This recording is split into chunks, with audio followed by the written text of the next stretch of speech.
जय हिंद दोस्तों, स्वागत करता हूँ आपका हमारे channel let's know with aspirant में।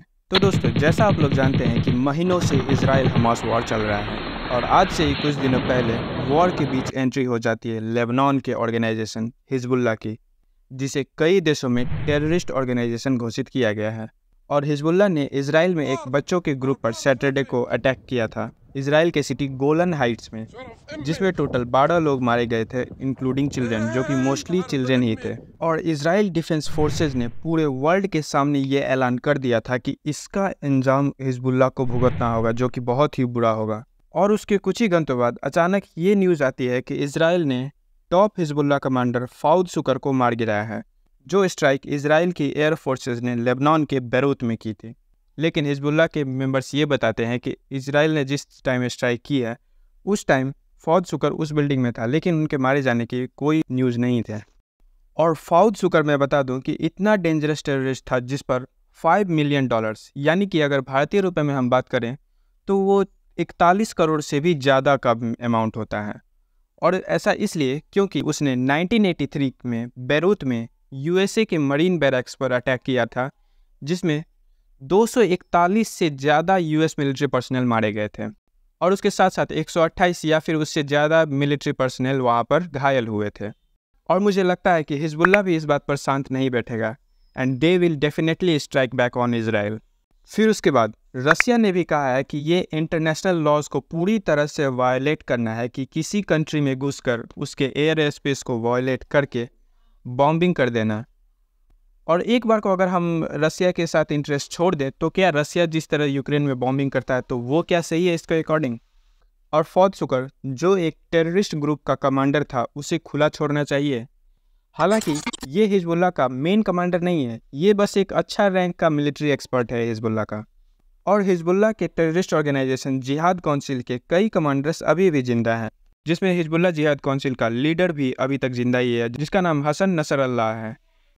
फिर तलाल हमिया जो कि हेड ऑफ यूनिट 910 है। फिर खुदर Yusuf Nadir head of security unit. ऐसे करके बहुत सारे अभी भी कमांडर्स जिंदा है हिजबुल्लाह के। और हम ये कह सकते हैं कि इजराइल की सीक्रेट एजेंसी मोसाद जो कर सकती है वो वर्ल्ड में कोई और नहीं कर सकता, कि इन्होंने ऐलान कर दिया कि हाँ हम उन्हें मारने वाले हैं तो उन्होंने मार दिया। और हमें भी उनसे सीख लेनी चाहिए कि आतंकियों की जगह बस कब्र और हॉस्पिटल है और कहीं नहीं है। फिर उसी अटैक के कुछ 2-3 घंटों के बाद ही इजराइल ने हमास चीफ को ईरान में स्ट्राइक करके मरवा दिया है, जिसका नाम इस्माइल हानिया था, जो खुद गाजा में नहीं रहता था बल्कि कतर में रहता था और वहाँ से गाजा को मॉनिटर करता था कि हाँ इन्हें ये अटैक करना चाहिए इजराइल में। अब आप सोच रहे होंगे कि हमास के चीफ ईरान में क्या कर रहे थे। तो आज से कुछ ही दिनों पहले ईरान के प्रेसिडेंट की डेथ हो गई थी और ईरान के इंटरनल इलेक्शंस के बाद मसूद नए प्रेसिडेंट बने थे और उन्हीं की ओथ टेकिंग में ये गए थे एज ए गेस्ट। और स्ट्राइक इनकी शॉकिंग इसलिए है क्योंकि ईरान इतने डिस्टेंस पर उन्होंने ईरान के कैपिटल तेहरान में घुसकर स्ट्राइक की है। और ऐसा नहीं है कि इस्माइल की सिक्योरिटी वीक थी, वो तेहरान के नॉर्थ में वॉर वेटरन के हाई सिक्योरिटी एरिया में थे, जहां इनकी सिक्योरिटी के लिए 150 से ज़्यादा ईरान रेवोल्यूशनरी गार्ड के कमांडर्स थे।